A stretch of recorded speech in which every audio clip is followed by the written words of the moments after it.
Welcome to the video that I've been kind of half hyping up now for the last month and a half. Manga versus comics. Hold on. Manga versus American comics versus novels versus Webtoons. I've been watching a lot of JoJo's Bizarre Adventure recently, and I don't understand why they're so dramatic about everything, but I'm really enjoying it. Today's episode is brought to you by Shortbox, one of the longest sponsors we've had here at Comicstorian. You can click the link down below to go ahead and join our contest where we're giving away a copy of a graded copy of Ant-Man through them. They're handling the whole process. But I was also supposed to tell you guys, they're going to be hosting their first convention. So you can get tickets to it. It's going to be located in California. I believe it's Santa Clara. They're going to be down in Silicon Valley. All of those links will be down below. They've been with us for a long time here, and I might be going to this one myself. They kind of told me short notice, but, we'll get on it. Definitely check it out if you're in that area. Link to the event is down below, and link to the contest is down below. Now let's get back to the video. So this video is supposed to be comic books versus manga. Now, when I made the original video, Comics Are Dying, I brought up the sales numbers, the direct sales. These are the numbers that are sold to local comic book stores and people who basically participate in the direct sales market. Diamond Direct, whatever the hell DC is doing now, that kind of a market. In those numbers, I showed that American comic books are still technically winning in local comic book stores. A lot of people then liked to bring up, but Benny, these are just direct sales numbers. Where's the numbers for things such as bookstores? Now, I wasn't ignoring those numbers. They were intended to be used in this video. But the more I had this argument and discussion with people, the more I realized these numbers don't matter. If you actually want to argue about which is better, manga versus comics, you don't care what the sales number are. Because I can show you right here, My Hero Academia has 100% outsold volume 3 of Chip Zdarsky's Daredevil. But if you liked Chip Zdarsky's Daredevil and you don't like manga,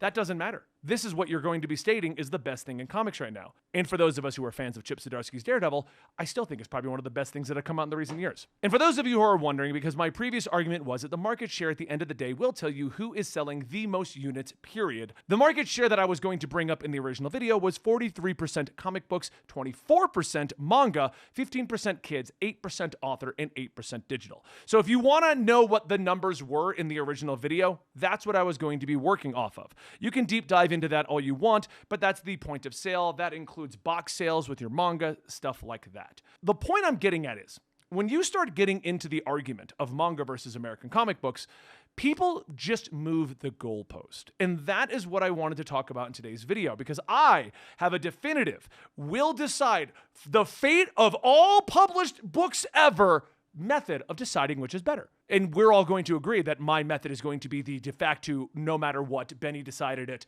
and we'll all agree. That's a joke for those of you who don't know how humor works. The goalpost keeps getting moved, like I said, about whatever your favorite book is, and there's always an argument as to why your thing is the top tier of them all. One of the arguments that people liked to make is they would say, oh, well, if comics are doing so well, why is my comic book store still sitting on a bunch of comics? Well, that's the exact same argument as stating like, hey, they shut down the Starbucks down my street, so that means that Starbucks is going out of business. It's a lot of circumstantial evidence. It's a lot of individuals' experiences and stuff like that people like to use in these arguments. So what I decided was to look at the 4 biggest mediums in this fandom. Comics, manga. I'm going to try avoid picking island again. Manga. Novels. More manga. Where's the other? Oh, Webtoons. Here it is. I got Webtoons. And that's Stagtown, if you're wondering which one I was recently reading. Stagtown's on there. They also have Red Hood, which is great. You should definitely check that one out. Dan's got favorites. He'll probably put up some text right here to show what his favorite is. And I thought I would come up with a couple of categories, and I will decide my own verdict in each of these categories. And I already made the joke that we're going to turn this into like, this is Benny's de facto, the entire industry has to obey. I already made that joke. So I'm going to come up with my categories and score each thing. And I want to know your opinion down below, because this is personal preference. This is my personal experience with each of these categories, okay? And also, I do want to state before we get into it, part of the reason I don't want to use units sold when comparing these 4 categories, units sold or revenue, is because these are tracked by an entire series, not by individual volumes or by the chapters, which means that My Hero Academia has 33 volumes. So if somebody goes to buy all 33 volumes, that is 33 copies sold of My Hero Academia. That's not individual volumes. While on the flip side, Daredevil here is sold by the individual volume. So that means that if 3 did not sell that well, that's what's going on. Did you know also that a novel only has to sell 5,000 copies in a week to become a New York Times bestseller? By that logic alone, an individual book of Batman would be a New York Times bestseller every single week. And on top of all of that, how do you gauge Webtoons, which as we know is becoming more and more popular, when it has 13 million views? But I don't know how much money Stagtown made. Probably a good amount with that, but you never know. The point I'm making is, how do we gauge all these together? The best way is what I'm about to do right now, and I've decided that, so you can't argue. The first category I want to rank each of these on is the accessibility of their storytelling. I didn't really know what to name this category, but what it basically boils down to, how easy is the story to follow? Okay, that's what I wanted to go into. I'm going to start with the two easy ones. Webtoons is super simple, okay? Webtoons right here is an app that I have. You scroll through it. That is all 91 chapters of Stagtown. It's not difficult to figure it out. Red Hood works the exact same way. Seasons 1 and 2 of Wayne Family Adventures works the exact same way. Solo Leveling, I don't know if it's still on here. I have the books for it, but worked the exact same way when it was here. And when the author creates a spin-off or wants to get you to read something else, they just put it in one of these chapters. They tell you what to look for. So in terms of ease of read on Webtoons, I give it a 10 because you can just follow the single story without an issue and they don't make it challenging. Novels is also going to be a 10 because this book right here, I grabbed it on purpose, is part 1 of the Gunslinger series. Now, part 1 is all of this, okay? Gunslinger, I believe, is 7 parts, or it's Dark Tower, my bad. Gunslinger is part 1 of the Dark Tower series. But as you can tell, whenever a novel wants to get you into a series, it's right there. They just put it right on the cover. It just says The Dark Tower, part 1. The Gunslinger. So these two are both going to be 10s. These are the easiest ones to follow along the board. Some of you would then argue that manga should also be a 10 because, Benny, isn't My Hero Academia in a straight line, 1 and 2? You're right, 1 and 2. But if you don't keep up with manga, you're missing out on 2 additional things. There's My Hero Academia team-up missions. There's My Hero Academia chibi missions. There are spin-offs, and they don't do that good a job of telling you that if you're just buying the volumes. But I will say, on their side for this, you don't need to read their spin-offs normally. The biggest spin-off for My Hero Academia is called Vigilante. It tells a great side story that doesn't affect the main story. So I'm going to give My Hero Academia, well, manga, I don't know, there's more than just this in manga, just a heads up. I mean, I already showed you Island. Anyway, I'm going to give manga an 8 because it is easy to generally follow. And if you just go to your store, normally they will lump all of these together and you can kind of figure it out. I'm going to dock comics though, okay? Comics are literally going to get a 4 out of me. I've got 2 examples to show you why. If you want to read DC versus Vampires. I don't have a copy here to use as a prop, okay? I like props. It keeps my ADD busy. Anyway, if you want to read DC versus Vampires, you need to go read issues 1 through 6 of DC versus Vampires. In that, Superman seemingly falls to the vampires. We then need to break away. We have to go read Hunters because DC versus Vampires, Hunters, not a mainline issue, but that explains why Damian is a vampire, but not a vampire at the exact same time. We then have to read Killers, because Killers explains to you why Harley Quinn's blood is bad for the vampires. That's important, because that's literally a plot point used to resolve the comic series. Then, we're not done. Then you gotta read DC vs. Vampires All Out War. They resolve the Superman portion in All Out War. Then, you go back to DC vs. Vampires 7 through 12. If you didn't read all those spin-offs I told you about, which they don't make easy to find because right now we get them on digital or you go to your local store, and if neither of those help you, you're clueless, then you don't know why Damian is a vampire helping, why Harley Quinn is used as the way to solve the whole situation, and you're left wondering where the hell Superman went because they don't even talk about him. He's just gone in the mainline book. But before you Marvel fans want to jump on and be like, well, that's just DC, let's look at the Sins of Sinister, shall we? Sins of Sinister's reading order includes Immortal X-Men 9 and 10, Sins of Sinister 1, Storm 1, Nightcrawlers 1, Immoral X-Men 1, Storm 2, Nightcrawlers 2, Immoral X-Men 2. Then issue 3 of all of those. Then it goes Sins of Sinister Dominion. And if you Google those titles, they will not say Sins of Sinister. If you look up Nightcrawlers, it's called Nightcrawlers. If you get an issue, it's got a nice banner across the top, but that doesn't make it easy to find if you're searching on the internet or at your local store. That's why I'm giving comic books a 4. In order to be in the comic book community and know what you're reading, you almost need a degree on how to research what you need to be reading, okay? We're not done though, don't worry. I'm not gonna just, that's the de facto decision on all of these. I've got other categories. So once again, books and webtoons, I'm giving a 10. I'm going to give an 8 to manga because they do spin-offs they don't tell you about. And I'm giving a 4 to comic books. The only reason I'm not even going to dock it all the way to 1 is typically there is some kind of identifying factor. Sins of Sinister has the border across the top. DC versus vampires all say DC versus vampires. So there is some kind of identifying factor so you know what you're doing. But overall, confusing as all hell. And I think any comic book fan will tell you that they're confusing as all hell. Just like a Lazarus Planet right now. Lazarus Planet is just nothing but number ones. Nothing. Where do you go? Half of them happened before Lazarus Planet. Half of them are happening during Lazarus Planet. Monkey Prince is apparently a direct tie-in, but that just starts way before it even begins. It has nothing to do with it. Anyway, you get the point of what I'm getting at. Next up on here, we're going to go with a price point. I wanted to break this down into 2 categories, and we're going to start with the first one, bang for your buck, okay? So this manga right here is $10. My Hero Academia, Volume 1, $10. It averages out about 180 pages to 200 pages. That's what typically all manga runs out to. I Googled it online to see what the average is because obviously they're all going to be a little off. This one in particular has about 186 pages, okay? This book right here cost me $16.99. In Dark Tower 1, I've got 253 pages, okay? Webtoons, free. 91 chapters of Stagtown right here for free, okay? Comic books.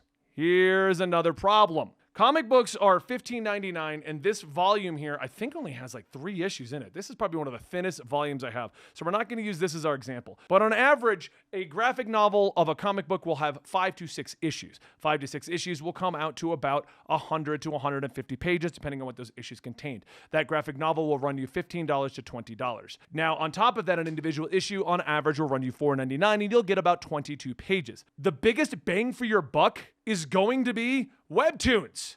It's free. So you know what? We can't argue with that price point.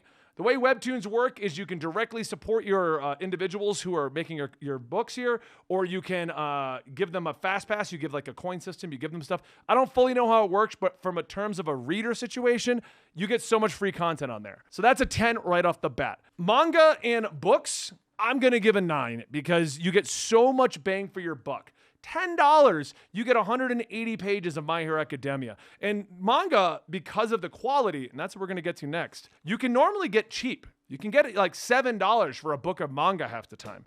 Novels, they range. They go from $10 to $30, depending on how prestigious. This is actually a pretty cheap copy of it. You can get a hardback. You can get all kinds of stuff with this. But you get a lot of bang for your buck. Comics, price point wise, I'm just going to give a 5 for bang for your buck because you don't get a lot. For $5 or $20, you just don't get, I mean, just look at the difference here. I mean, you don't get a lot. But there is something that comics excels at that none of these other ones have. Quality. Okay, so Webtoons, quality's all over the place because it all comes down to manhwa artists. It comes down to personal artists. If I were to go make a Webtoon, I would put it on here. So the quality's all over the place. So I'm going to put that at about a 5 on Webtoons. That's where it's going to finally get docked. Books, quality, you get pretty good paper. You don't get pictures though. So I'm going to give it a 5. We're comparing picture stuff here, guys, okay? Manga, it's cheap paper half the time. Bootlegging is a big issue in the manga community. I collect manga. Bootlegging is an issue because the paper is so cheap. They can bootleg it easily. So I'm also going to give that a 5. And I'm giving comics a 10 on the quality because you get high quality paper most of the time. I've got a graphic novel upstairs, Supergirl Woman of Tomorrow. It's like newspaper paper. It's weird. But you get high quality paper. You get prestigious inking, coloring. You get shading. If you're going for the quality of the artwork, comic books are where it's at. And for those who are panicking, I am kind of beating this up. This is my beat up copy of Daredevil. I have the hardback, so calm down. Anyway, it's a 10. I mean, you get some amazing artwork, amazing coloring, inkers, letterers. They all take their time to bring you this product, and that is why for 22 pages you pay $4.99 because you're getting such a high quality product. Now this is low quality and bad example, but there are some crazy omnibuses. They don't make omnibuses for manga. The only one I can ever think of was Attack on Titan Colossal Edition. So quality comic books win outright. I've almost never had a problem with my individual issues and the paper being crap. Okay? $4.99, you're paying an upscale for that premium. But then it comes down to, do you want more bang for your buck, more chapters, more content, more stuff? Or do you want more awesome, amazing artwork? I'm an art nerd, so this kind of like lines up with what I want, but everyone has a preference on this. And as a caveat to the quality of comics, once again, I'm using across the board. Generally, you're getting a higher premium product, but like I mentioned with Supergirl, Woman of Tomorrow, sometimes you don't. You got to check the product before you buy it. But across the board, there's some manga that are much smaller. I'm going with the general thing. Same thing with novels. Novels can be smaller as well. So now, and I know I'm going to get flack for this one, the discussion of the point of purchase. Where do I buy all of this? Okay? So our easy 10 novels. This is literally everywhere. Your favorite bookstore. You go to a gas station. They're on a spin rack in case you happen to be on a freaking long ride. You can get them at Walmart, Target. Books are everywhere. Easy 10. Like, there's no way to argue against that. They are everywhere. Okay? I'm giving manga on this one an 8. Because manga is generally at your Japanese hobby shops, some of your comic book stores, but the biggest place you can find them is Amazon, and you can find them on at big box stores. That's generally where you're going to find these, okay? There's a lot of smaller spots, but I have traveled the United States visiting lots of comic book stores and lots of bookstores. Generally, I find these at bookstores, but they're also easy to come by. Webtoons and every other one of these apps, they are on your phone. 10. Like, I wake up in the morning, I don't even have a shirt on, and I can read the latest issue of my Webtoon. 10, okay? Comics are a problem, and I have said this time and time again. So comics are pretty much primarily sold at a niche hobby shop. That's what a comic book store is. And I love comic book stores. I do. I go to them all the time. I love conversing with people. I love playing games there. I love doing stuff like that. But you can't find generally comic books in a lot of other locations. You'll find graphic novels at your local bookstore, but there's no big push from the companies, is my assumption, because they're just there. I never know when the latest graphic novel I'm looking for has actually dropped at my local bookstore. I've never been in a bookstore that primarily featured a graphic novel unless it was featured in the latest MCU movie. Like, I feel like the companies need to push to get these bookstores to put these more front and center, which creates a problem. For me, these are on a back wall with a whole section dedicated to manga and light novels. And I think that's part of the problem, because the only place you can get these is digitally online, or you go to your local comic book store. And now, I would love to say that there are so many local comic book stores out there that this shouldn't be a problem. If I can go to a card shop for my hobby cards, which, by the way, are also sold in bookstores, I can literally find Pokemon cards and Magic cards at a bookstore, at a Walmart, at a Target, and there's niche hobby shops for them. Okay, like, they exist across the board. D&D is the same way. You get the basic packages in big stores, and then you go to the hobby shop to get all your cool miniatures and your cool little like indie books that go into it. But comic books have had an uphill battle trying to get into any other thing. There was a couple years ago, they tried to get into Walmart, and there was a backlash from the local comic book stores. Well, the local comic book stores were worried that that would take business away. The Walmart books were crap. It was like 100-page, here's a couple stories, we're going to reprint them in your local comic book store later. They were not good quality. So I don't even know what the argument really was there other than the fear. But like I said, Magic cards, Pokemon cards, they're sold everywhere, yet I still go to the local hobby shops, and they're doing just fine by hosting tournaments and doing stuff there. I feel like what we need to do is we need to figure out a plan that gets comic books in people's hands and gets them to the local comic book store. And the problem with the local comic book store is not everyone actually has one. I hear stories all the time because I do a lot of these videos and I say, go to your local comic book store. I love mine, but I hear a lot of stories about people that state, oh, that's over 100 miles away. That's 200 miles away. On top of that, not every comic book store is great. Like I just said, I've traveled the United States doing conventions. And one of my fun things to do was go to the convention and check the local comic book store. It was like a 50-50 shot if that local comic book store was straight out of the 90s. Stained rug, guy who doesn't want to talk to you, junk everywhere, disorganized, or it was incredible. You had the most friendliest guy behind the counter. They had books front and center. They could point you where to go. This is a true story. Dan and I were looking for a new comic book store. I recently moved. Well, not recently. It was like 3 years ago. And when my comic book store owner passed away, I was looking for something closer to my house because he was 45 minutes away from the house. We went to the local comic book store. We went in there and we bought some Pokemon cards and we bought some comic books. The guy behind the register then proceeded to tell me that I shouldn't buy those comic books because DC is going out of business from what he's read online. And if they're going out of business, I'm wasting my money. and I should just get more cards. I have not gone back to that store. Like, why would I go to a store to talk about my hobby if they're going to tell me to not bother? This is just an example. My point I'm getting at is I love local comic book stores, but we either need more of them or we need something across the board to get them all like welcoming. And if you're one of those awesome comic book stores that is welcoming to your clients, you're incredible. Because this is such a potential problem for so many people. It's that barrier. They got to go to a niche shop to get a comic book, and if they have a bad experience, they're never coming back. If that was my first visit to a local comic book store and the guy told me to not bother getting comic books, yeah, I don't go to that comic store. We went to a different one now. But if I wasn't me and that was my first experience, why would I ever go back to a comic book store? Especially when I can get them on Amazon. Anyway, the point I'm getting at is point of purchase. I'm going to give it a 7 because it's a personal situation. If you have an amazing comic book store next to you, you're in a great situation. You can go there, you can chat, you can find the books. But if you don't, you're screwed. You got to go online, and then that's just more confusing. So I'm going to give that one a 7. And I was debating that. I wanted to go lower with that score, but it's so anecdotal to your personal situation with comics, which is what I think the problem is. Bear in mind, all of these can be bought digitally. So if we're looking digitally, they all get a 10. I mean, you can just buy all of them instantly on my tablet over here. But I'm just talking about point of purchase if you're going to go physically to a location, because since they're all a 10 digitally, yeah. All right, so next I want to go into the content of each of these, okay? Now, with comic books, it's easy.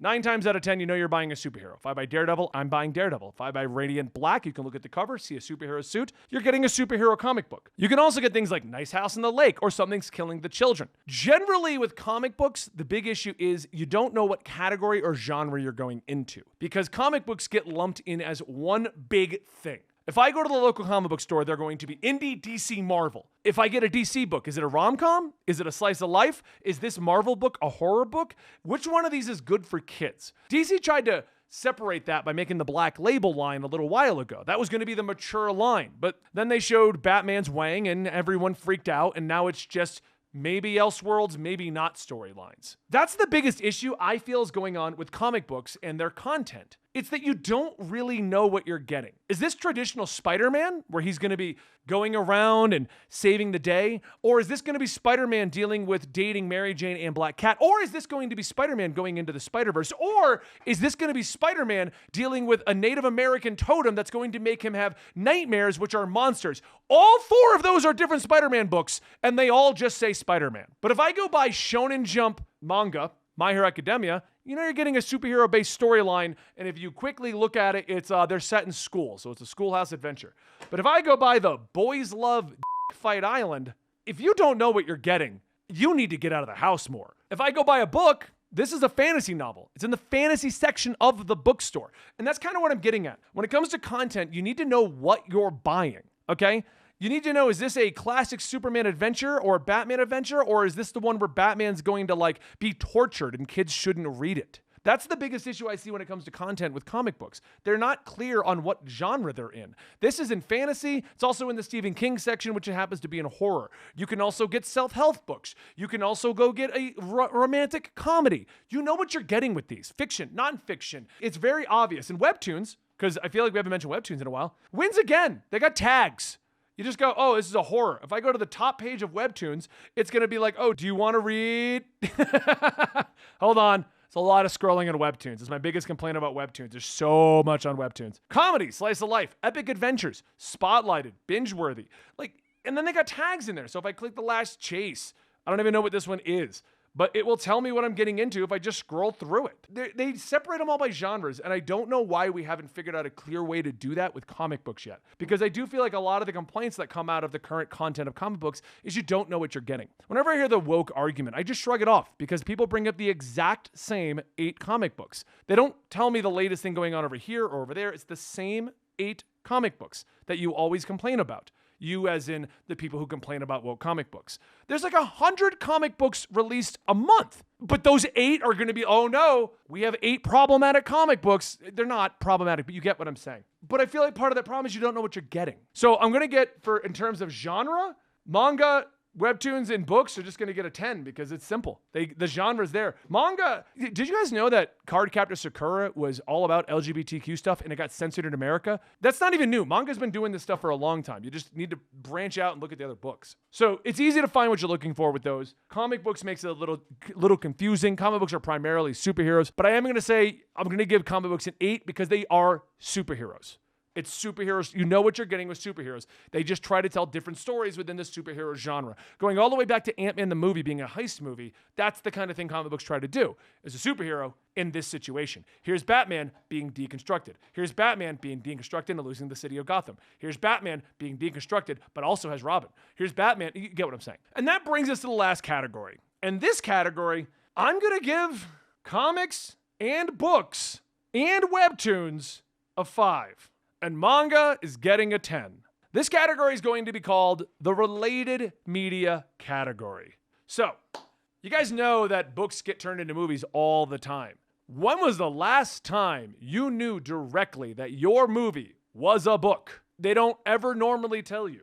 You know how often I have said comics need to be more closely related to their movies and we need an ongoing TV show to promote these storylines? I don't know why. I'm actually impressed on that Flash trailer that they just made for the movie. It says, go read these Flash comics. If we get more of that, comics are going to shoot way up on this score. But as it stands right now, that is so rare and so infrequent. They never tell you the comics exist. Webtoons is kind of getting convoluted. Webtoons is at a point now where the related media, there's an app game, there's multiple re-releases of the books. Some of these are getting turned into TV shows like Sweet Home and what's another? Solo Leveling's getting an anime. And you don't always know that they're a webtoon.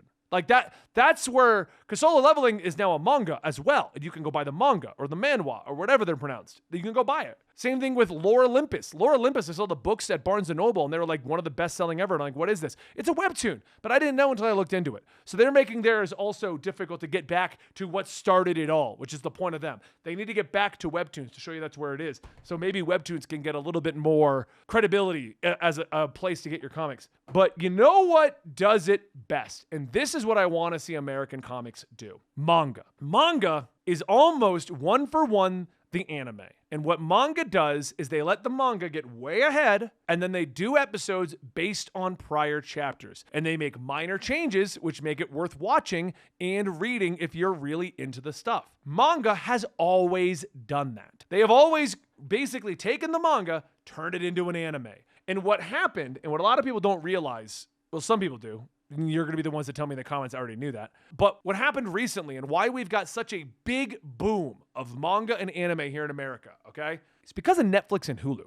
If you look at when it boomed in America, it was when Netflix and Hulu started picking up series. Because what they would do is they'd bring you season 1 or 2. And when that happened, that property would blow up. But there was so many more manga after the fact. So Demon Slayer right now is on season 3. I'm pretty sure it's completely done. I'm not fully caught up in the manga, but if it's not completely done, it's coming to its ending. But they're only on season 3 in the anime. So if you want to know what's going on, you go read the manga. My Hero Academia is in what's known as the final arc. It's literally called the final battle arc or final arc. The show is not there. The show is like 7 or 8 volumes away. So if you want to read what's going to happen, you go directly buy it. There's no confusion. There's no character changing. They didn't merge 4 different stories into one. It's word for word the same stuff normally, which is proven by the sales of manga and how well the anime are doing to work. It is working. So imagine if New 52 Batman was a Batman cartoon series and they just took New 52 Batman issues 1 to 50 and made cartoons on it. Batman, the animated series cartoons on it. They didn't change it. They didn't merge a dozen different stories. They just did Court of the Owls the way it is, Night of the Owls the way it is, Death of the Family the way it is. You would have people buying the books to continue the story. That's the related media thing I'm talking about. Comic books are so worried about getting merchandising, they don't care how they link together. Because they want you to buy some comics and they use it as an idea farm to then merge 3 of those stories into one movie. And then maybe, hopefully, you're going to go buy a bunch of toys and you're going to buy a bunch of clothes and you're going to buy a bunch of comic books. And the merchandising is what we want. We don't care about linking everything together. Novels are all about getting written to get optioned to get turned into a movie. So they don't care if the novel sells. They want the movie to get made. And webtoons, I don't know what their plan is. So whatever. So what's the point of all of this? What's the point of this? Holy crap, I've been talking a while. What am I trying to do? I'm comparing 4 different medias, okay? So what I'm saying is on this totally scientific way of gauging everything and totally not opinion-based video, we got 50 on novels, 50 on Webtoons, 43 on manga, and a 39 on comics. And that's it. I got nothing more to say. That's my opinions on all 4 of these in every category that I could think of that would be important. Okay? Now, if you want to go into the problems with the local comic book store system, or the problems with the manga writers being burned out, or the problems with how DC and Marvel kind of shove comics onto local comic book stores and don't care if they can't sell them, or the problems with novels. I don't know what problems they have. Do they have problems? I don't know. Or the problems about Webtoons artists and having to constantly go get like mental health retreats and stuff. Yeah, that's like totally different topics and every category, apparently except novels, has actual problems either at point of sale or with their artists and creators not getting paid or getting burned out. Everything is terrible. Every category is terrible. So you can talk about all of those, and maybe one day we'll do a video going over like the problems of each industry. But yeah, that's where we're at right now. I'm really curious about your guys' opinions down below on each of these categories, whether you like them or hate them, what's better, what's not. What is your opinion? I tried to break this down into as different categories as I could to kind of like really give everything a chance to shine because, like I said, comics are amazing when it comes to quality, but getting your hands on them, they're one of the most difficult to get your hands on. Novels and manga give you the most bang for your buck. You get so much money. Novels are easy to get your hands on, and nothing beats free. Like, holy crap, this is genius. Like, it's just, there's so much. You want to know what my complaint with Webtoons is? I don't know what the hell to read. It's been my biggest complaint since the beginning. Since anyone can submit things, there's so much crap on here. So much crap. But there's just beautiful gems mixed in with all the crap. And if you just polish it, you get stories. Like Stagtown. Go check it out. It's a horror story. I really do like it. Anyway, we'll see you guys next time right here. If you like this style of video where I just talk about things that I enjoy or just stuff that I'm into, I do that with all my favorite manga over at Comicstorian. Link is down below.